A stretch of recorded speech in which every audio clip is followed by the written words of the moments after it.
Infinity Train could very well be one of the best creations of the new generation of Cartoon Network. It captivated audiences with its ever-changing, mysterious train cars and deeply emotional storytelling. The show masterfully explored themes of identity, personal growth, and the complexities of human relationships. In this video, I will tell you the entire 4 seasons and the whole story of the series from start to end in detail. In the first episode of the series, it begins with Tulip, a young girl excited about attending a coding camp in Oshkosh, Wisconsin. On her way home from school with her friend Michaela, Tulip discusses her passion for coding and their strained family dynamics, as her parents are divorced. Upon returning home, Tulip learns from her mother that her father can't take her to camp due to a scheduling conflict, and her mother also can't drive her because of work commitments. Upset, Tulip accuses her parents of failing her and storms off. Determined to attend the camp, Tulip decides to run away. While walking through a snowy field, she encounters a mysterious train. As the train door opens, Tulip steps aboard. A glowing ring flies toward her, and she wakes up in a strange snowy landscape, realizing she's still on the train. Tulip meets One-One, a spherical robot with dual personalities, Glad One and Sad One. Together they explore the train's strange cars, including the grid car, where they discover a glowing number 115 on Tulip's hand. The train soon stops in an ominous desert-like world, and Tulip witnesses a glowing tornado disintegrate a human figure, leaving her terrified. She attempts to run, but is chased by giant creatures called Gomes. Tulip escapes back onto the train with One-One's help. Using her quick thinking and One-One's abilities, she manages to trap a Gome inside the grid car. Sitting outside the car, she contemplates her situation and asks about the train's conductor. One-One suggests the conductor might be at the engine. Resolving to escape, Tulip ends the episode by declaring, "I'm getting off this train." In the next episode, Tulip explores various strange train cars, starting in the crossword car, where One-One hinders her puzzle-solving efforts by scribbling nonsense. Frustrated, she moves to the tiny wizard's car, where One-One's loudness causes the creatures to chase them into the pinball car. In this car, Tulip is knocked around in a hamster ball, only for One-One to cryptically mention belonging in the multi-ball hole. Tulip's frustration grows as she realizes the glowing number on her hand decreases, now at 114, and One-One claims she will die when it reaches 0. Angry and desperate, Tulip pushes forward to the next car, entering a beach world. She encounters the Cat, a con artist selling fake goods to a blob named Randall. Learning that the Cat knows about the conductor, Tulip strikes a deal.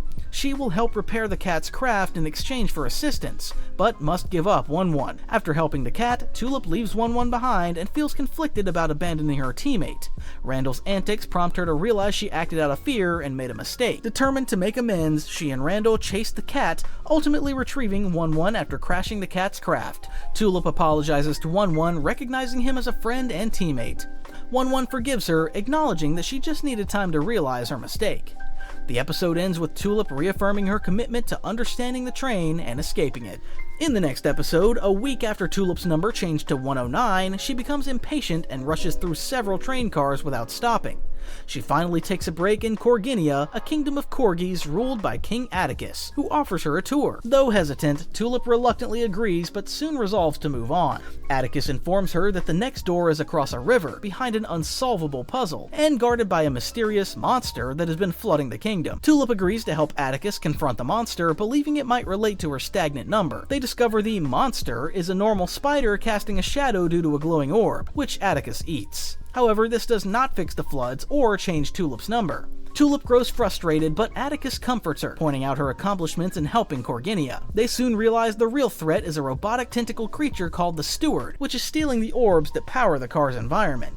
When the Steward attacks, Tulip and Atticus attempt to restore the orbs and escape. One-One distracts the Steward by singing, causing it to leave mysteriously. Tulip's number decreases to 101, though she remains unsure why. Grateful for Tulip's help, Atticus decides to join her on her journey to stop the Steward and protect his kingdom. Tulip, now with a loyal friend and ally, resolves not to rush through the next car. In the next episode, after helping a rose-headed woman named Nancy open a restaurant in the straight-up Italy car, Tulip notices her number has not changed since the corgi car, despite her efforts. She, Atticus, and One-One move to the next car, a crystal-filled world where the exit door is high up on an inaccessible cliff. A crystal man named Grige explains through mime that the steps to the door were stolen by the Steward and can only be restored if someone sings an emotional song while touching a nearby crystal. Atticus's howling song and One-One's modem sounds fail, while Tulip's attempts with various songs also have no effect. Frustrated, Tulip builds a ladder herself, but the door is locked. Grige clarifies that the song must be personally emotional to the singer. Tulip recalls happy family road trips, prompting her to sing Word Up by Cameo, a song she used to sing with her family. Initially embarrassed, Tulip gains confidence with encouragement from Atticus and 1-1. A crystal giant appears, approves of her song, and restores the stairs, unlocking the door. As they leave the car, Tulip's number drops to 89, signaling progress on her journey. In the other episode, Tulip and her friends are stopped on their journey when a new car appears, belonging to the cat, who stores various items inside. While trying to leave, Tulip discovers a tape with her name on it. Despite warnings from Atticus and 1-1, Tulip watches the tape and is sucked into it. Inside, she explores her altered memories, initially fond but increasingly distorted. She sees the truth about her parents' unhappy marriage and her attempts to rewrite memories to cope with their divorce. Accepting the reality of their separation frees Tulip from the tape. Back in the real world, Tulip realizes the cat tried to trap her and angrily rebukes both the cat and the train's system of measuring personal growth. Frustrated, she covers her glowing number with her glove and leaves, joined by her upset friends. After Tulip departs, the steward and conductor confront the cat, demanding Tulip's whereabouts. The cat begs for mercy, claiming she is the only one who can find her. The conductor spares her but warns her not to fail again, with the steward destroying the cat's collection as a punishment. In the next episode, after departing the spa car, Tulip, Atticus, and 1-1 enter the next car to find a strange, half-built world with strange gravity issues and odd architecture, inhabited by turtle people ruled by Emperor Aloysius III. As Atticus enjoys talking to his fellow monarch and 1-1 begins to act strangely, Tulip, aware of the long time spent in the spa car, is anxious to move on. But 1-1's odd behavior begins to endanger the turtle people as they're unusually insistent on fixing the car because it's broken, even though the turtles have adjusted to use the car's quirks to their advantage. When 1-1's meddling puts the car inhabitants at risk of being flung out of the train to their doom, Tulip manages to talk them down and gets them to replace the removed control orb, restoring things, although not as they were. Atticus offers Aloysius the services of Corginia's search and rescue team, and the three travelers move on to the next car in peace. In the other episode, after a chaotic adventure in the Jellybean car, Tulip and her friends arrive in the Chrome car, where everything is reflective. While playing with their reflections, Tulip notices her reflection acting independently and scowling at her. The reflection, revealed to have a mind of her own, explains that to unlock the next door, they must switch places and open it simultaneously. Despite objections from Atticus and 1-1, Tulip switches with her reflection, who then betrays her and declares her independence. Tulip seeks help from the mirrored versions of Atticus and 1-1, but they summon Reflection Enforcement, consisting of agents Sieve and Mace, who intend to destroy the rogue Sliver, Mirror Tulip, to prevent her from escaping to the real world. Tulip objects, but is locked in their police car. Using her pocket knife, Tulip escapes and finds that Mirror Tulip is trapped in the Chrome car due to the lack of reflective surfaces outside. Mirror Tulip mocks Tulip for her hypocrisy, pointing out how Tulip isolates herself, avoids seeking help, and pushes others away. Tulip reflects on her past behavior, including ignoring friends and family after her parents' divorce. She realizes her mistakes and offers to give Mirror Tulip her own mirror if they switch back. Mirror Tulip agrees, and with Tulip's pocket knife mirror, they narrowly escape the Reflection Police. In the Pencil Bank car, Mirror Tulip embraces her independence and decides to explore the train on her own to discover her identity. She advises Tulip not to care about the train's judgment anymore, and notes she no longer needs her glove. Tulip removes her glove and finds her number has dropped to 3. In the next episode, after spending the night in the Luau car and briefly exploring the Graph car, Tulip and her friends arrive in a massive play area resembling a children's fun center. They enjoy the ball pit and jungle gym, while Tulip, reflecting on how much she misses game design camp but expresses gratitude for her adventures on the train and the friendship of Atticus. They meet Khaki Bottoms, a stuffed rabbit who leads them on a whimsical quest to return a toy called the Jiggle Wiggle to its rightful place. After completing the quest, Khaki Bottoms gifts them the toy. Their fun is interrupted when the steward arrives, revealing it has tracked them down. Tulip accidentally drops the Jiggle Wiggle, exposing their location. The steward captures Tulip and brings her to the conductor, who accuses her of rejecting the train's gifts, including the cat's attempt to trap her in happy memories. The conductor betrays the cat and orders the steward to destroy the pipe the cat escapes into, blaming Tulip for endangering her friends. Atticus attempts to attack the conductor but is quickly subdued. In a shocking turn, the conductor shoots Atticus, seemingly killing him. As the conductor and steward leave, the destroyed car transforms Atticus's body into a gome, which begins to drain Tulip's life force. However, the gome hesitates and stops itself. Tulip, grief-stricken, traps the gome in a dead end of the playground with 1-1's help. Devastated by the loss of her friend, Tulip breaks down in tears as 1-1 tries to console her. In the other episode, traumatized by Atticus's transformation into a Gome and the attack by the steward and conductor, Tulip's number begins to rise. Overcome with despair, she believes she'll be stuck on the train forever. The cat, who survived the attack, offers to help Tulip cure Atticus using a memory tape she saved earlier. Reluctantly, Tulip agrees, and they enter the tape. Inside, Tulip discovers the memories belong to a young couple, Amelia and Alric, chronicling their friendship, engineering school graduation, and Amelia's proposal to Alric. Alric is revealed to have created the conductor's voice.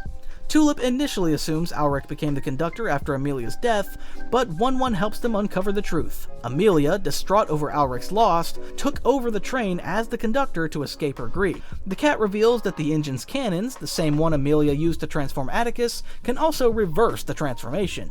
Tulip criticizes the cat for not sharing this earlier, but she realizes Amelia's story mirrors her own struggles with change and loss. This insight brings Tulip's number down to 0, summoning a door home. However, Tulip chooses to stay and save Atticus first. With the cat's help and a broken steward tentacle, Tulip hacks the train car, sending it straight to the engine to confront Amelia and restore Atticus. In the Season 1 finale, Tulip, 1-1, and the cat reach the engine and find Amelia creating new train cars in an attempt to rebuild her old life. The cat bids Tulip farewell, cryptically noting she always does the right thing. Tulip confronts Amelia, traps her in her memory tape, and searches for the cannon to restore Atticus, but discovers it needs a power orb. Amelia's robot suit triggers an alarm, summoning the steward, which destroys the tape and frees Amelia.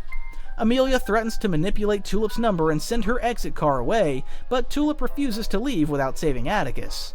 As Tulip fights Amelia, she realizes the unfinished car reflects Amelia's attempts to recreate her life with her deceased husband Alric. Amelia offers to create a car where Tulip's parents are still together, but Tulip rejects the idea, stating it wouldn't be real. Tulip breaks Amelia's robot suit, revealing her human form. Amid the chaos, Tulip uses a power orb to fire the cannon and restore Atticus, but the steward injures him before he can recover fully. Meanwhile, 1-1 identifies the engine's motherboard as his mum and resets the engine, taking control of the train. Atticus fully transforms back, defeats the steward, and reunites with Tulip. Amelia reveals she removed 1-1 from the engine to try to create a car with Alric.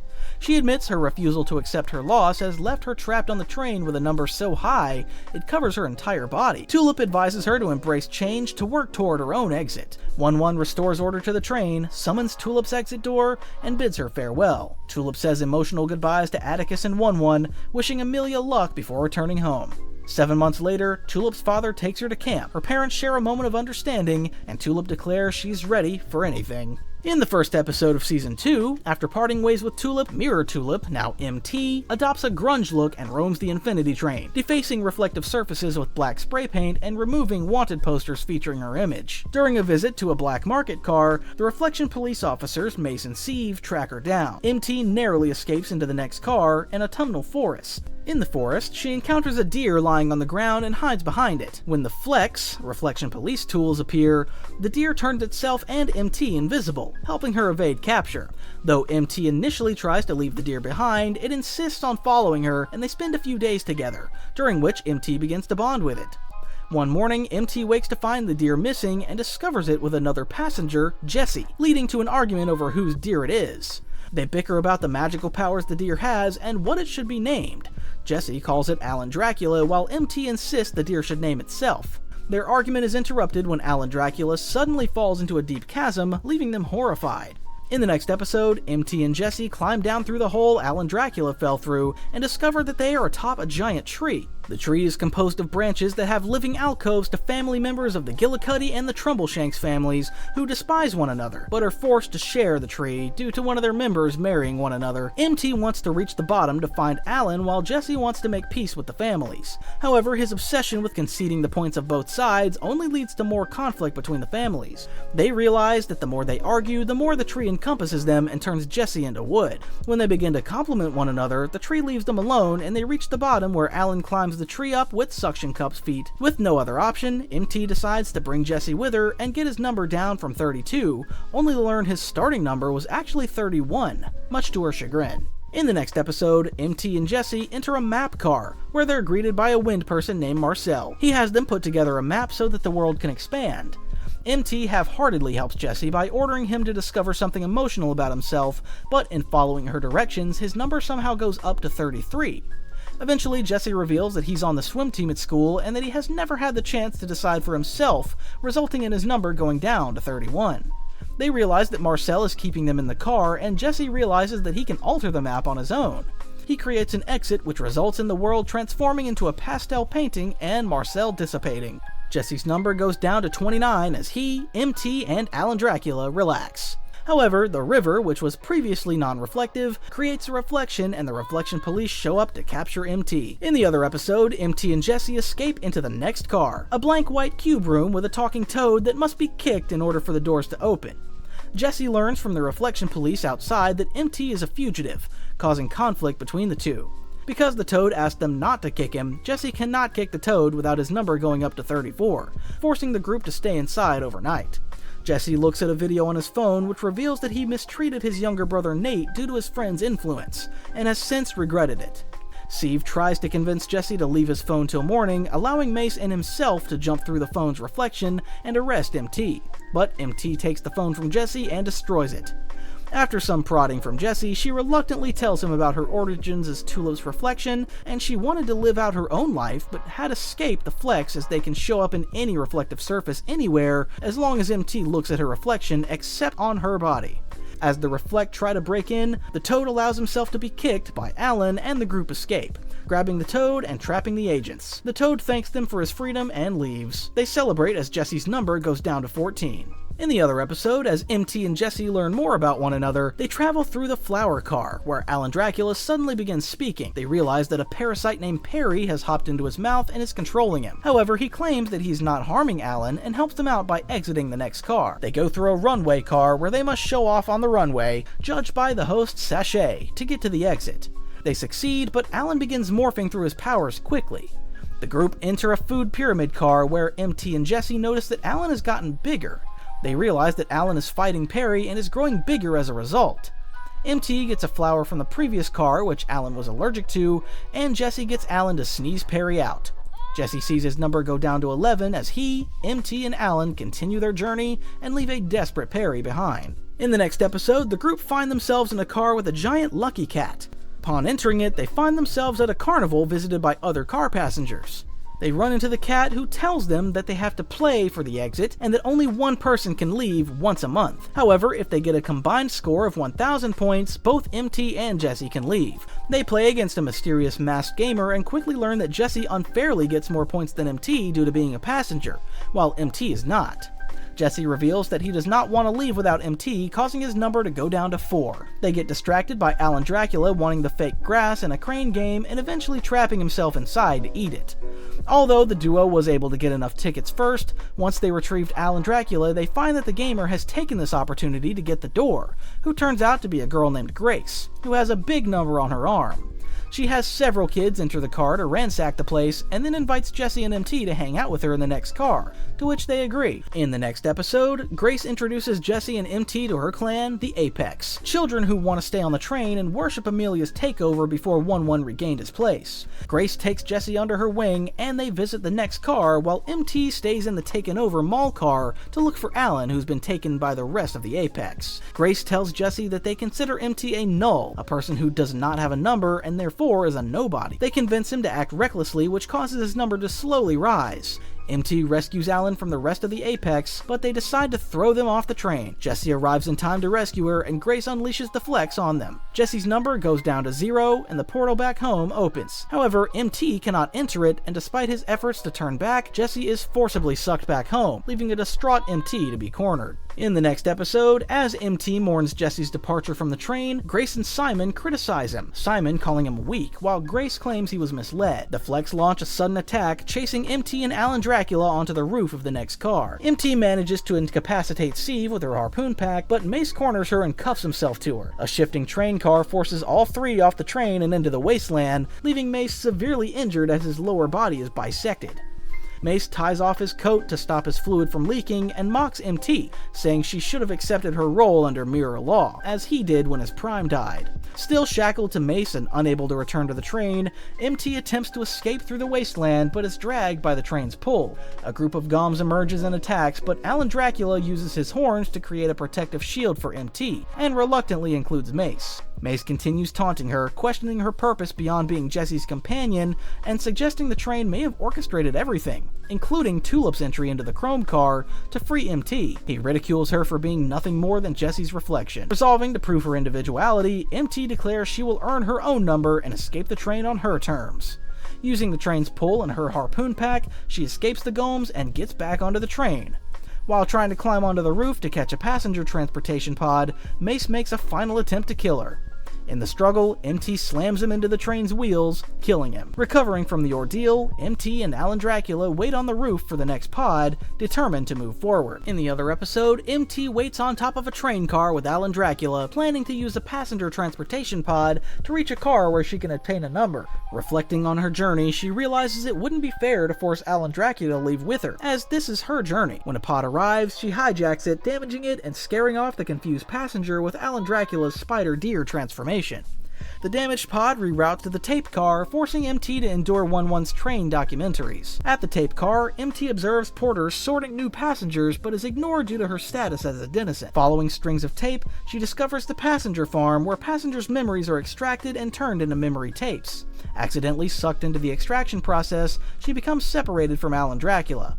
MT emerges in the memory watching room where a device assigns numbers to passengers before sending them off in pods. She tries to hijack the machine to steal a number but is shocked when the laser passes through her hand, unable to assign her a number. Frustrated and angry, she declares she deserves a number and begins destroying porters with a pipe, attempting to damage the number machine itself. Before she can cause more destruction, the steward appears, corners her, and opens its mask to reveal 1-1, leaving MT stunned. In the Season 2 finale, 1-1 recognizes MT as Tulip's reflection, but she angrily insists she's her own person and deserves an exit. 1-1 refuses, explaining that numbers are for passengers to grow, while MT, as a denizen, was created solely to help passengers. He shows data proving Jesse reached 0 thanks to her. However, they discover Jesse is back on the train, being processed in the passenger farm.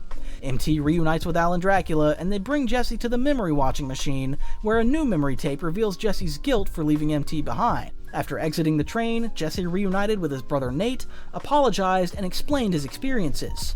Realizing he couldn't leave MT behind, he returned. MT wakes Jesse and they reunite happily. 1-1 tries to assign Jesse a number but finds it only displays non-real numbers. Jesse's unresolved problem is MT's inability to leave the train. Because MT is a denizen and cannot get an exit, this paradox causes 1-1 to loop, shutting down the car's power. The reflection in a screen summons Steve, who seeks revenge for MT killing Mace. Steve offers 1-1 a solution: destroy MT to resolve the paradox, which 1-1 considers.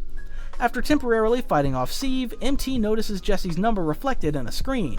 She demonstrates to 1-1 that she can reflect Jesse's number on her hand, proving she has a number and can leave. 1-1 agrees and grants MT and Jesse a dual exit.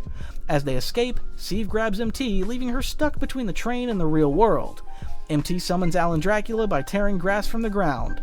Alan uses his laser eyes to destroy Steve, freeing MT and allowing her and Jesse to escape.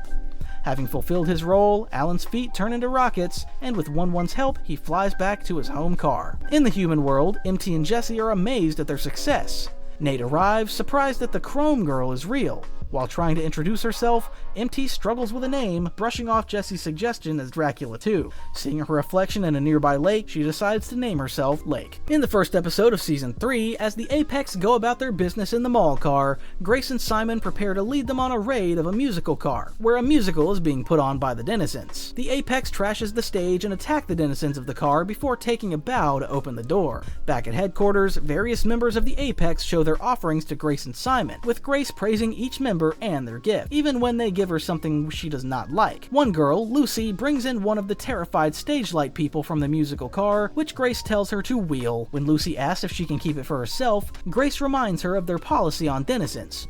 Simon intervenes and tells Lucy to bring the denizen into his room. Moments later, the Apex raid another car, the unfinished car, as it is being repaired by the turtles and corgis. However, the car starts to move and Grace orders everyone back to headquarters. As they run, Simon is trapped under rubble, forcing Grace to free him. However, they get separated from the rest of the Apex when the car gets sent to another part of the train, with Grace using her harpoon pack to get her and Simon out. However, the cord snaps and they end up 47 cars away from the Apex. While Simon is disappointed, Grace is up to the challenge as they enter the jungle car. In the next episode, separated from the Apex and minus one of their harpoon packs, Grace and Simon take stock of their situation and supplies before deciding to explore the car, where the flora and fauna appear to light up when touched. Grace urges Simon to loosen up instead of worrying about their situation too much. During their exploration, the two hear a loud noise from the forest that causes some damage to the environment, including knocking down some trees, so they decide to trap and destroy whatever null denizen is making the noise. This plan fails when the mysterious denizen destroys their trap and subsequently captures them. After scaring and tickling them both, it reveals itself to be a gorilla with two massive tubas attached to the shoulders named Tuba, accompanied by a playful little girl named Hazel. Simon attempts to invite Hazel to the Apex, but his harsh approach prompts Tuba to try to attack him, only to be held back by Hazel. Grace takes a less aggressive approach, earning Hazel and Tuba's begrudging trust. Noticing the number on Hazel's hand, 337, does not glow, Simon suspects 11 tried to hide Hazel from them. Grace invites Hazel to join the Apex, where she can learn more about her numbers and play with other kids.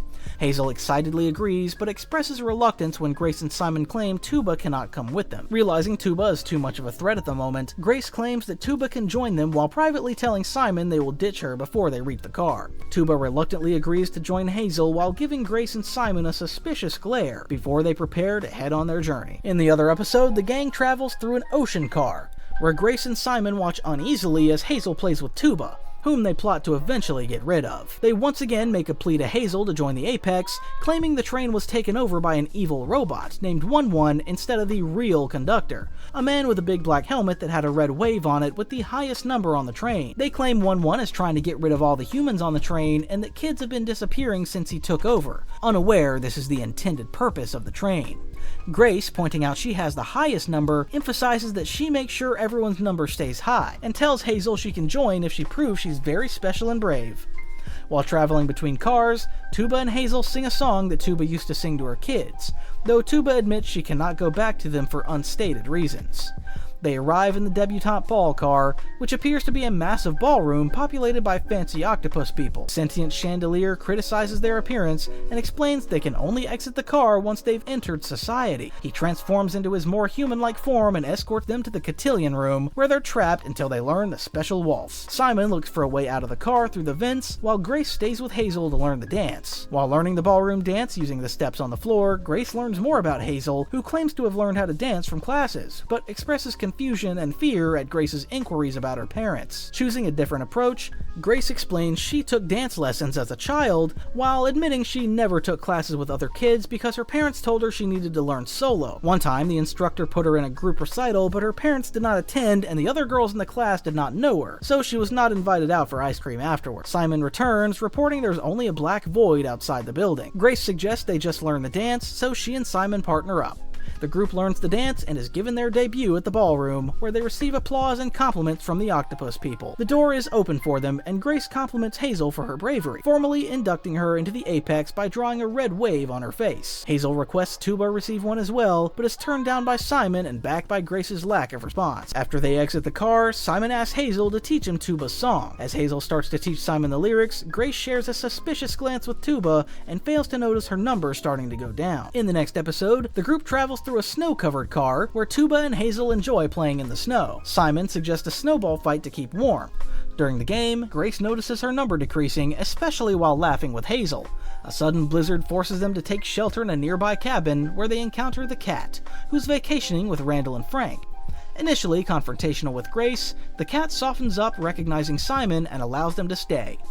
The cat grows suspicious of Hazel's lack of a glowing number, but Simon intervenes, threatening her to stay away from Hazel. Meanwhile, Grace searches for supplies, leaving Simon uneasy in the cat's presence. Simon stumbles upon a taxidermy gome in the cat's collection, reigniting his fear and distrust. Later, Simon angrily confronts the cat in the living room as she helps Hazel brew tea, revealing that she was his first denizen on the train. He explains that she acted as a guide to his 10-year-old self, but abandoned him after a few months, leaving him to face a gome alone. The cat regretfully admits her failings, but Simon accuses Grace of not caring about his feelings and storms off. Grace follows him, confiding her struggle with her decreasing number. Simon reassures her, reaffirming their partnership. The group learns that the tea and snow are all part of Randall, whom the cat brought to maintain the car's environment. Randall confesses that the blizzard started because he wanted to join their snowball fight. To stop the blizzard, Simon boils some of Randall, turning him into steam to communicate with the Cloud Randalls and declare the fight over. With the blizzard ended, the group leaves the cabin. Before exiting, Simon shares a solemn goodbye with the cat, still haunted by their past. In the next episode, the group is just one car away from reuniting with the Apex, but Hazel, exhausted from the journey, wants to nap. When Simon tries to force her along, Tuba intervenes. Grace mediates, suggesting Hazel nap in Tuba's arms while they continue traveling. Simon presses Grace to get rid of Tuba, but she insists they wait until reaching the Apex, firmly rejecting Simon's suggestion to handle it himself, not wanting to hurt Hazel. They arrive in the Color Clock car, where Roy, an amnesiac clock denizen, explains they need teamwork to navigate the car. Various obstacles and objects appear and disappear based on the clock's colors, with the lock and door only accessible at red o'clock. The group splits up to search for the key, with Hazel pairing Simon and Tuba together to encourage friendliness. While searching, Hazel questions Grace's distrust of denizens. Grace reluctantly admits she views them as nulls who can't be trusted, but concedes Tuba might be an exception. Meanwhile, Simon and Tuba search during green o'clock, where Tuba sees a ramp Simon cannot. Tuba mentions her daughter Bugle, who was more mature than Simon. Simon finds the green key, but it vanishes when the time changes to blurple o'clock, and a cage traps them. Tuba destroys the cage with her tuba, proving Roy's teamwork point. Simon learns that Tuba, being colorblind, can see both green and red objects simultaneously. Using this ability, Tuba retrieves the green key and bypasses the maze, unlocking the red door with Simon's help. As they prepare to exit, the car moves, retracting the bridge and separating Tuba and Hazel. Tuba throws Hazel across the gap, saving her, but nearly falls herself, clinging to the edge. Simon uses his harpoon pack to go back, but instead of saving Tuba, he cruelly stomps on her hand, causing her to fall into the wheels and die. Simon's number increases as he returns, declaring Hazel is safe and revealing he wheeled Tuba.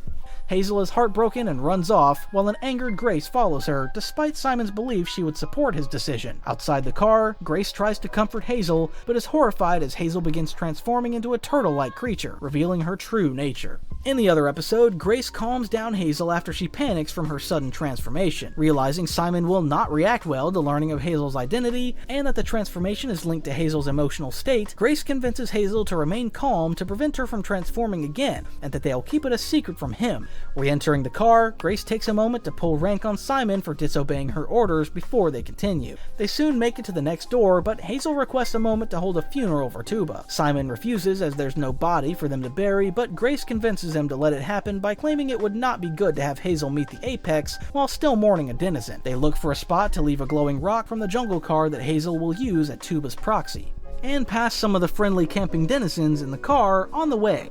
Simon finally grows impatient and heads for the door, leaving Grace to join Hazel in choosing a spot up in a tree as Tuba's final resting place. Hazel gives a eulogy for Tuba and even convinces an initially reluctant Grace to say some words about Tuba's bravery, before singing Tuba's lullaby. The song brings Grace to tears. Hazel and Grace rejoin Simon at the door and cross between cars to where they can meet the Apex. Along the way, they pass by an older woman who appears to ignore them. Arriving in the next car, the Canyon of the Golden Winged Snakes car, Simon is surprised to see on his tracker that the large cluster of numbers he thought was the Apex was actually moved to the car behind them. Turning back to the door, they're confronted by the woman who walked past them, Amelia, who angrily demands to know what they've been doing to the train cars. In the other episode, Amelia confronts the group, explaining she's scanning train cars for corrupted code that doesn't match their reality. She accuses them of causing issues in the train, and when she reveals she's working for 1-1 to fix glitches, Simon accuses 1-1 of being a false conductor trying to kill passengers. Amelia dismisses this, claiming passengers are just numbers to 1-1, and shows her impossibly high number. She explains that 3 weeks ago, a pulse started ejecting corrupted cars, and she's tracking the cause. Simon realizes her high number made her appear as the Apex cluster on his tracker. Amelia questions them about anomalies in ejected cars such as phone booths, college campuses, and an abundance of turtles. Grace deduces the corrupted code Amelia's tracking is linked to Hazel. Simon suggests working with Amelia to raise their numbers, but Grace cites Apex rules against trusting adults and they flee. Amelia chases them but is stopped by flying snakes, warning them that the car is marked for ejection. The group camps in a grotto. Simon tries to check Grace's number by removing her glove, but she resists, and Hazel angrily pushes him away. Grace accuses Simon of making the situation about himself and orders him to stand watch. When Hazel, linking Simon's violence to Tuba's death, throws a tantrum and starts transforming again, Grace calms her down. Suspicious, Simon leaves and visits the cat's car, demanding answers. He accuses her of abandoning him to a gome when he was 10. The cat explains she didn't realize he wasn't behind her until she reached the next car, but admits she never went back for him. Simon vents his frustrations about Grace's low number and Amelia's connection to 1-1, asking if Amelia can be trusted.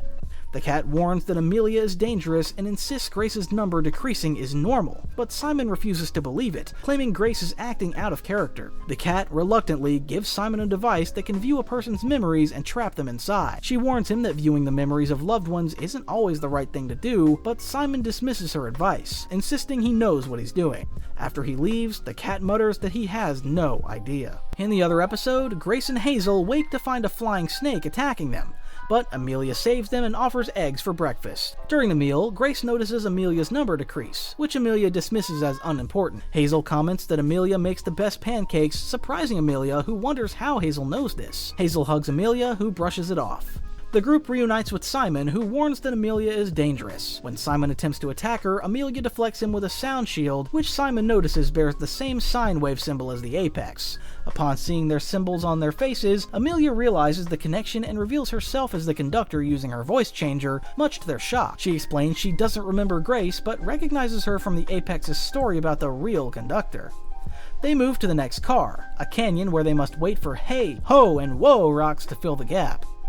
During the wait, Grace questions Amelia about her past. Amelia recounts how she usurped 1-1, created corrupted train cars, and is now trying to quarantine them to make amends so she can eventually leave the train. She reveals that the train's purpose is to help passengers work through their problems, lowering their numbers to 0, not increasing them. Simon accuses Amelia of lying, believing the train is their right and that she's brainwashing them for 1-1.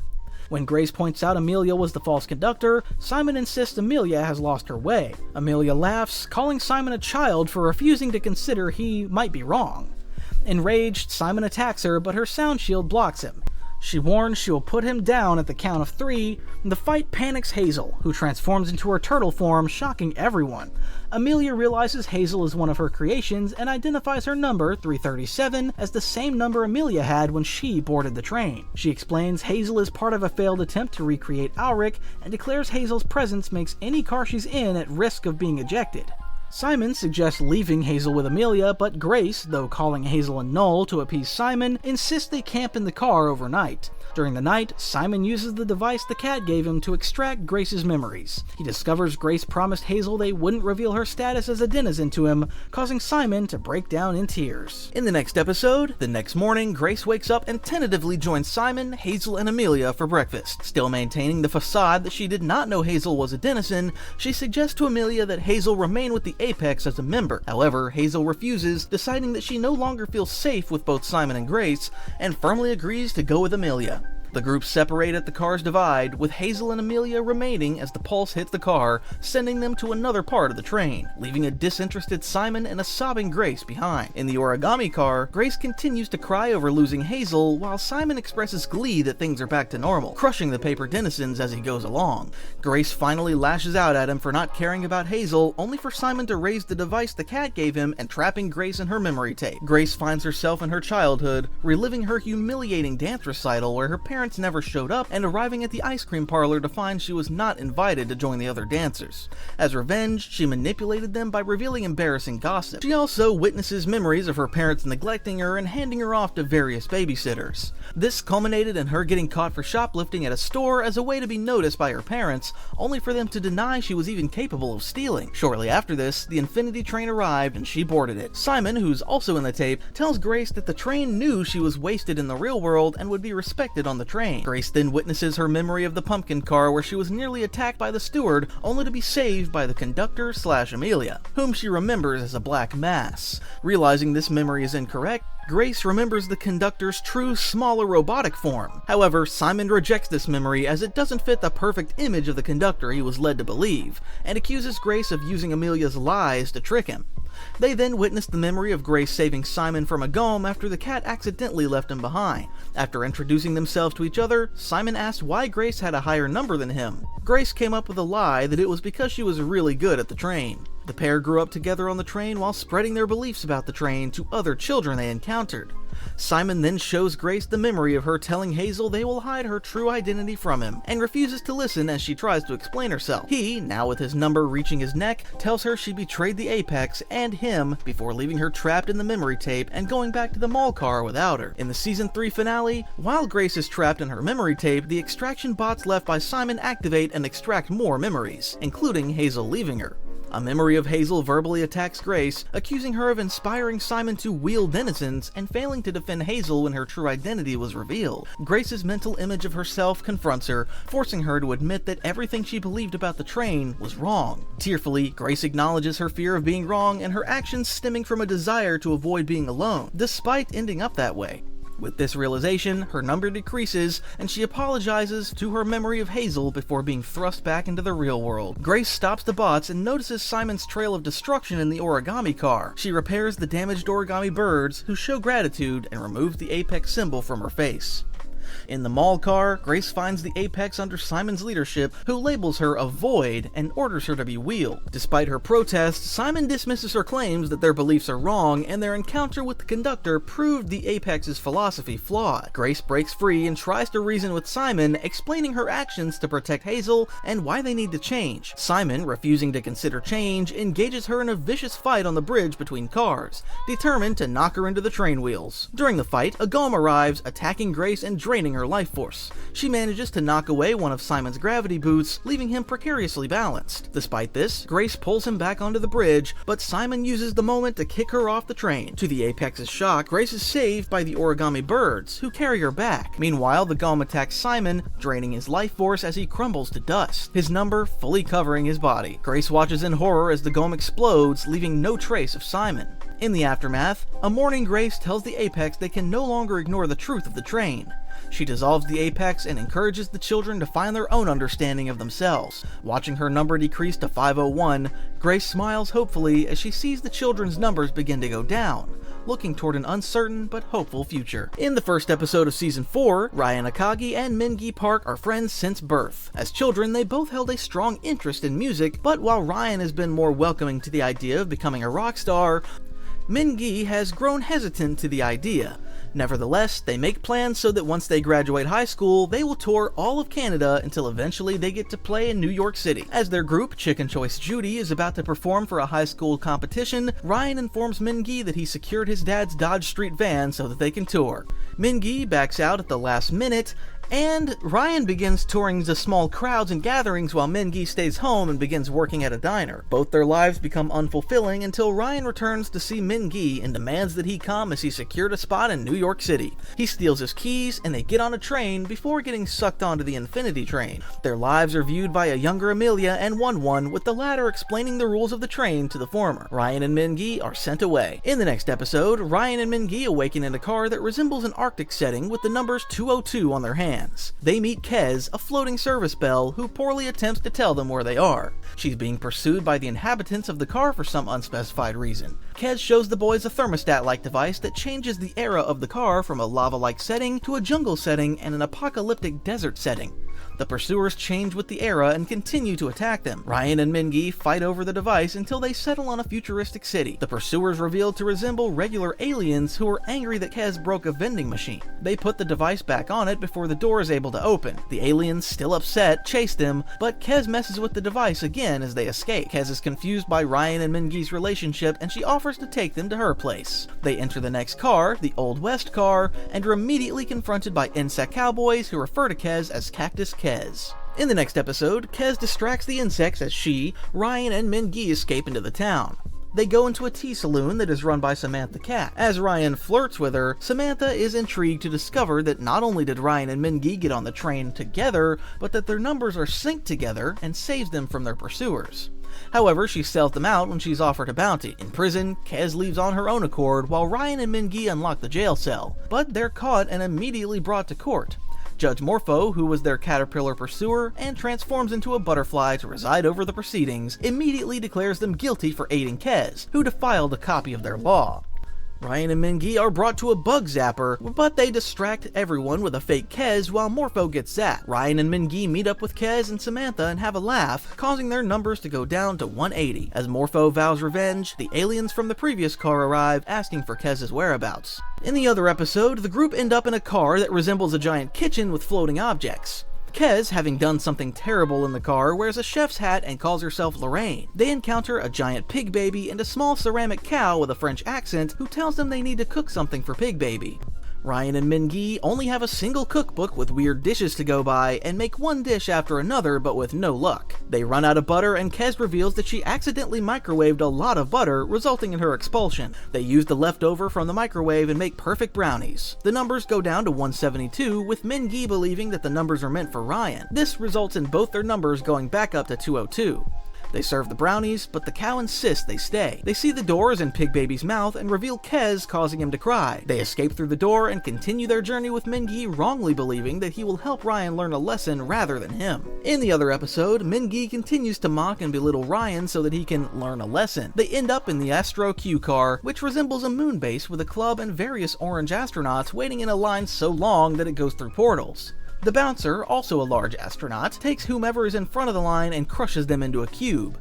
After failing to sweet-talk their way in, Ryan continues to come up with plans that fail. Rather than help, Mingi continues to criticize Ryan's attempts. Eventually, Ryan tries running through the portals and nearly falls. Mingi insults Ryan but knocks over several astronauts and learns that they're all dead. Realizing that his plan would not have worked, their number decreases and increases, with Mingi learning that he needs to change too. They decide to pose as their band Chicken Choice Judy and manage to get into the club. Upon entering, their feet lock to the ground and Kez begins to glitch. They're suddenly confronted by the steward, who stands over them menacingly. In the next episode, the steward hands Ryan and Mingi their belongings and leaves. They enter the club and learn that everyone there loves Kez, contrary to the previous card. Being a band, Ryan and Mingi decide to prepare to perform. It quickly becomes apparent that Kez's friends consider her a goof-up and poke fun at her misfortunes. After finding the green room, which is literally green, Mingi for once feels excited to play when they remember their first song. However, as they step out for the show, Mingi finds his keys in his pocket and bails. Ryan angrily tries to leave the car where they're booed at, but Kez informs him that the party needs to be a success in order for them to leave. Ryan finds Mingi in the bathroom and he admits that he was not ready and that he's unsure what their end goal is. They reminisce and begin to play privately. Kez's friends tell her that they did not expect much from her, but that they find it funny, making her feel sad. She joins the boys, who play their own song, and their numbers go down to 127 as the exit opens for them. In the other episode, the group enter the art gallery car in high spirits. As they take in the surroundings, they try and understand what the point of the car is, ignoring a sign warning them to mind the docent. Strange shadows begin to appear on the walls as Mingi and Ryan suddenly begin to act hostile toward one another as their numbers go back up to 202. Kez attempts to act as a go-between the two of them, but they equally begin to voice their frustrations as shadowy arms appear to engulf them. Mingi is upset that Ryan went away without thinking of him, while Ryan accuses Mingi of being a shut-in with no future. Kez tries to bring them together as Ryan examines a piece of art that turns out to be the door. He and Kez fall through, but leave Mingi behind as a monster called the Docent, the source of the shadows, appears and attacks Mingi. Ryan desperately tries to get back into the car to help, declaring that he will never leave Mingi behind. All of a sudden, his number reaches 0 and the portal home opens. But when Ryan considers taking it, his number goes back up to 115, closing the portal.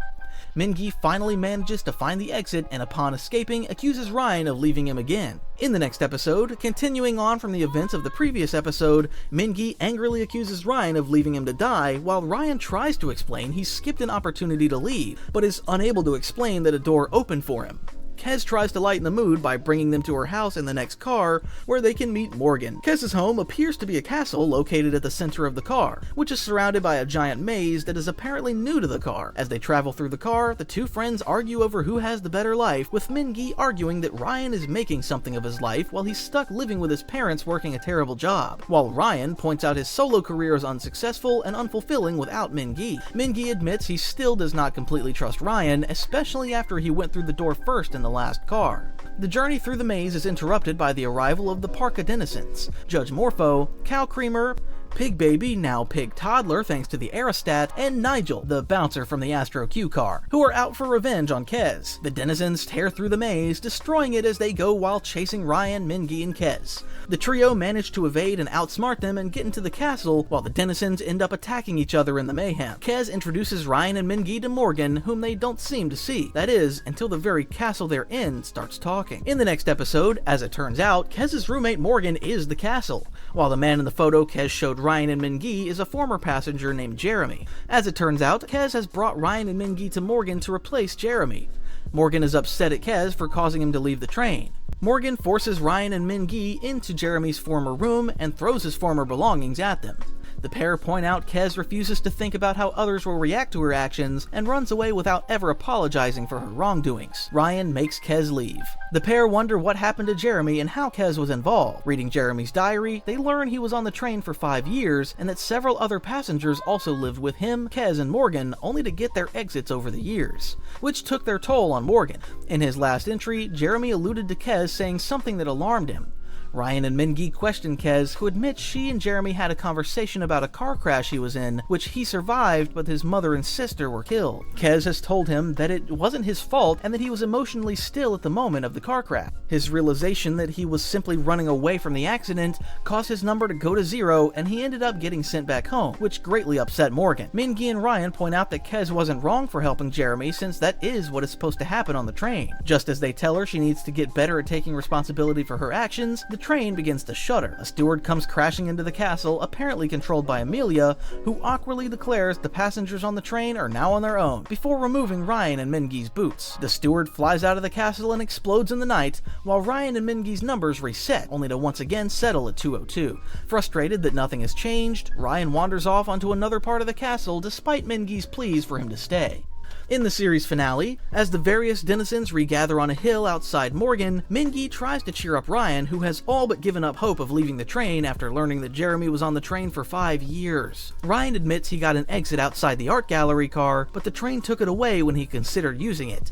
Mingy ultimately understands and admits he would rather stick with Ryan than go back to working at Dumpty's and working in finance. The pair start jamming together, which annoys Morgan. To their surprise, Mingy's number reaches 0 and he gets an exit leading back to Powell Lake, but Ryan's number remains at 202. Mingy resolves to stay until Ryan gets an exit. Morgan, however, is upset at the prospect of them dangling in front of her their ability to leave and leave her alone once again. She opens the drawbridge of the castle and invites the waiting denizens to come in and get their revenge on the 3, hoping it will scare Mingy into leaving. Kez suggests they run away again, but Ryan and Mingy refuse and tell her she knows what to do. Just as the denizens come crashing into the room, Kez blurts out an apology and owns up to having caused them all trouble. Ultimately, most of the denizens choose to accept her apology, except Judge Morpho, who promptly tries to attack her, only to get knocked up a chimney by Ryan using his guitar and shot into the horizon by Morgan. Kez apologizes to Morgan for what happened with Jeremy. Morgan is not ready to forgive, but accepts the possibility of fixing her and Kez's relationship. Ryan's exit opens soon afterwards, and he and Mingy both depart after saying goodbye to Kez. Ryan and Mingy, as Chicken Choice Judy, hold a concert in Utica, New York, where they perform their song Train to Nowhere, based on their experiences on the train. A patron asks if they have any cassettes for sale, to which Mingy replies they're working on it. I recap the whole Infinity Train story. You can subscribe to my channel for more videos, and you can specify your cartoon request in the comments. See you in the next videos. Goodbye!